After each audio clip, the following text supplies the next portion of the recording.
Dan pada waktu itu akhirnya berjalan, dan hingga kisaran tahun dari 2008 hingga 2012 kami menjalankan itu, dan puji Tuhan masih berjalan.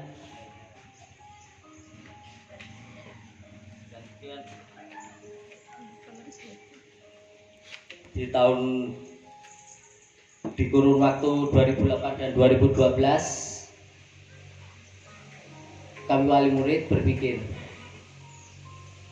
apakah hanya dengan ini atau perlukah kita membentuk wadah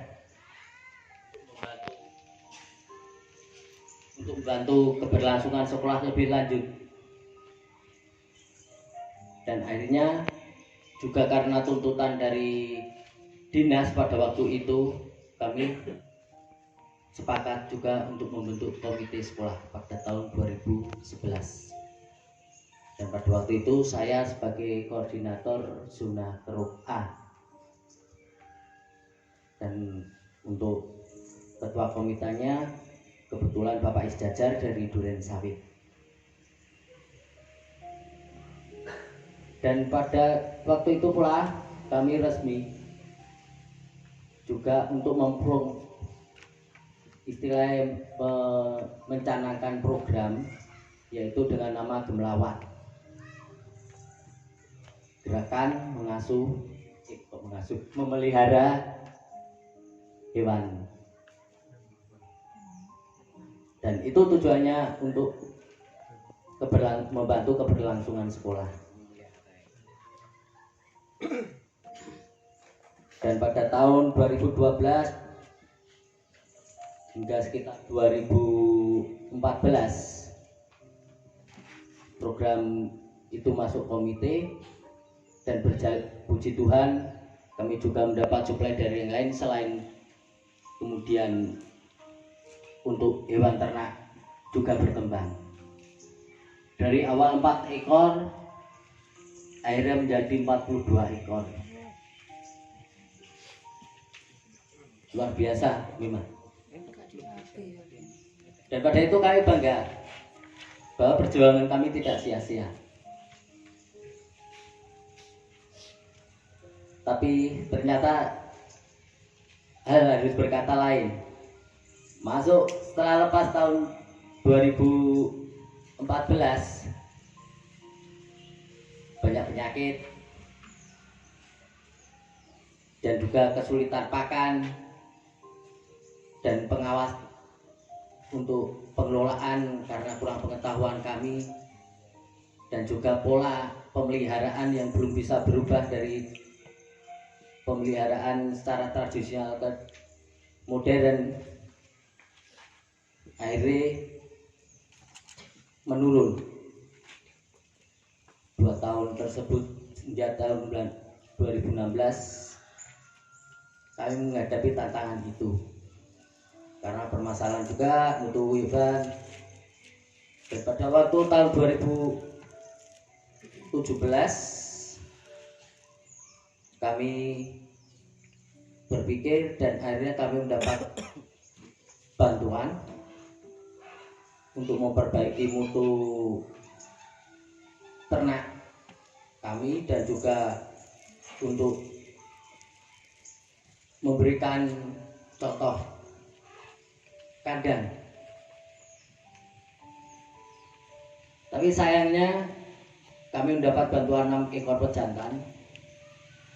Tapi saat datang kami juga mempunyai kendala. Kendalanya adalah penyakit lagi, dan itu semakin akhirnya menghabiskan kambing ternak yang kami pelihara. Dan waktu itu dari 42 pada kurun waktu 2017 hingga 2018 kambingnya tinggal 19 ekor. Bahkan pejantan pinjaman kami mendapat 6 ekor itu pejantan pinjaman, itu mati 1 ekor.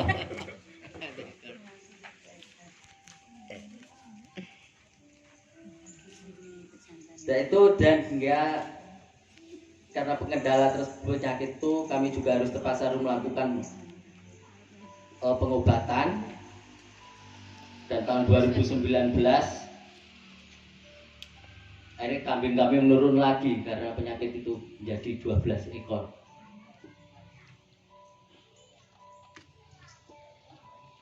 Dan setelah kami bersama-sama hitung-hitung, ternyata modal yang kami peroleh untuk kami gunakan pada waktu kambing itu dengan aset yang kami punya terakhir pada tahun 2019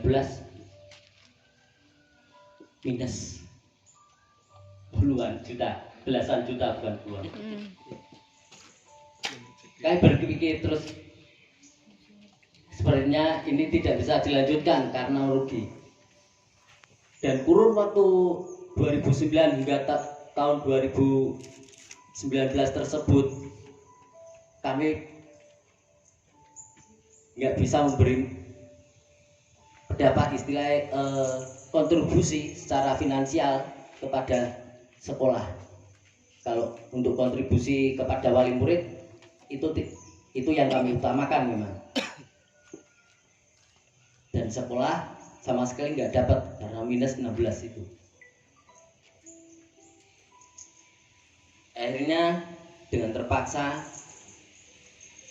kami menjual seluruh aset kecuali kandang.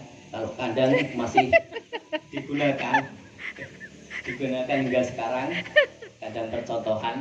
Kukut sak kandangnya susah. Ya. Tapi kami tidak menyerah, Bapak Ibu. Wali murid lewat komite tidak menyerah. Kami tetap harus bisa memberikan kontribusi supaya sekolah kami yang kami cintai, yang sudah mendidik anak saya dengan kekreatifan Bapak Ibu guru dengan begitu maksimal, itu kami akhirnya dengan obrolan-obrolan walaupun santai, ada terberkah pikiran kami membentuk koperasi. Dasar pikiran kami untuk membentuk koperasi, salah satunya kami bisa menjadi wadah untuk peran aktif wali murid dan warga sekitar tanpa merasa terbebani. Mereka jadi anggota setiap tahun, kemungkinan pasti dapat dividen walaupun hanya sedikit. Dan saat RAT,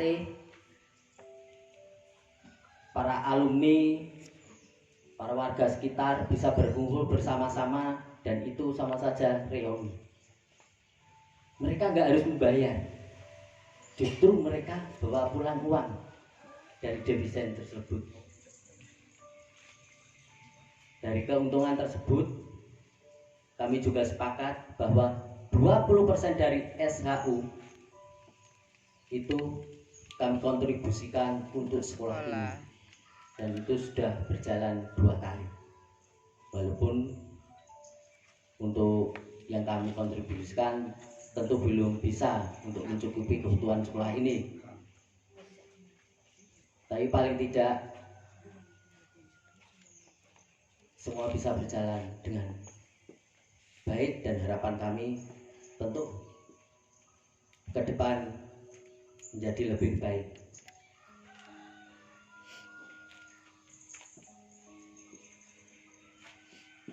Dan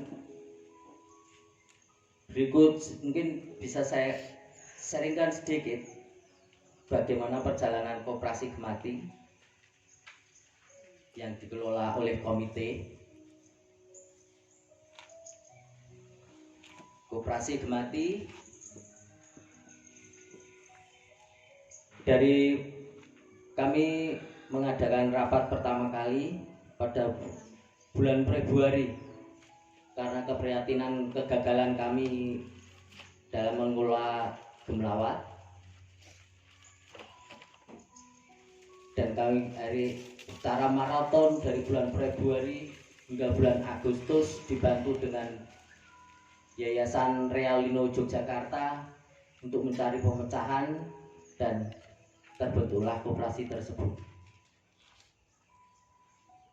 Dan kemudian pada bulan Juli kami mulai menghimpun anggota, sehingga pada waktu itu terkumpul sekitar 47,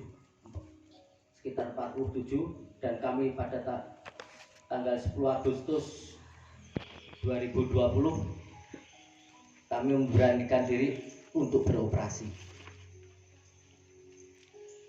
dan saat itu hingga sekarang kami berjalan.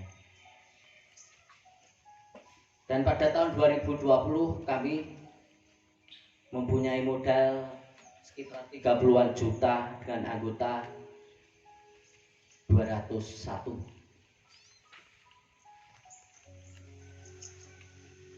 Dan kemudian tahun 2021 modal kami bertambah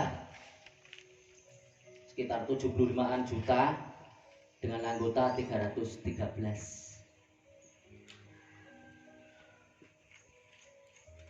Tahun 2022 modal simpanan dari anggota kami bertambah lagi menjadi 112 dengan anggota 347. Dan hingga bulan Juni modal dari anggota kami menjadi terkumpul 126 juta dan anggota sejumlah 363. Dan hingga hari ini pada tahun 2023 hingga bulan Juni kami telah memberikan pinjaman rata-rata per bulan sekitar 20-50 juta. Tapi sebelumnya ini adalah justru malah menurun pada tahun ini. Tapi pada tahun 2021 hingga dan 2022 bahkan kami bisa memberikan pinjaman sampai 367 pada waktu tahun 2021, dan tahun 2022 kami memberikan pinjaman 383.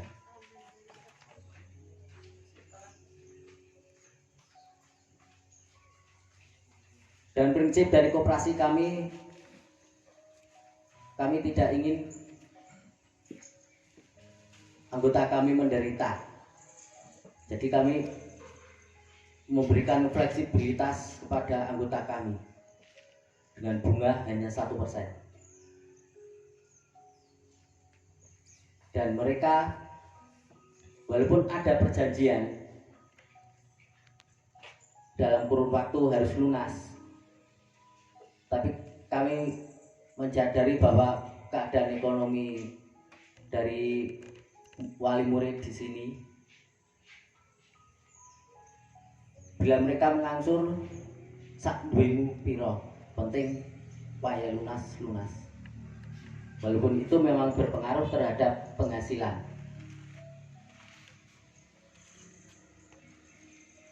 Dengan kami mengelola uang sekitar 400-an juta tersebut dari dana pribadi, dana anggota ataupun tabungan, itu kami hanya pada waktu tahun 2022 kami hanya mendapatkan penghasilan 52 juta.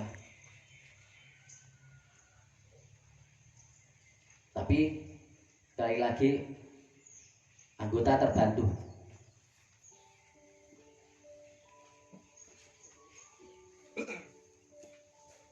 Dan kami untuk koperasi Gemati tentunya kami mempunyai tantangan-tantangan. Pertama, masalah ketentuan Undang-Undang Koperasi tahun 2022. Kenapa itu menjadi tantangan kami? Kami berada di perbatasan provinsi dan anggota kami dari 2 provinsi. Dan ternyata di Undang 2022 ini Akhirnya kami kalau ingin tetap menghimpun anggota kami semua,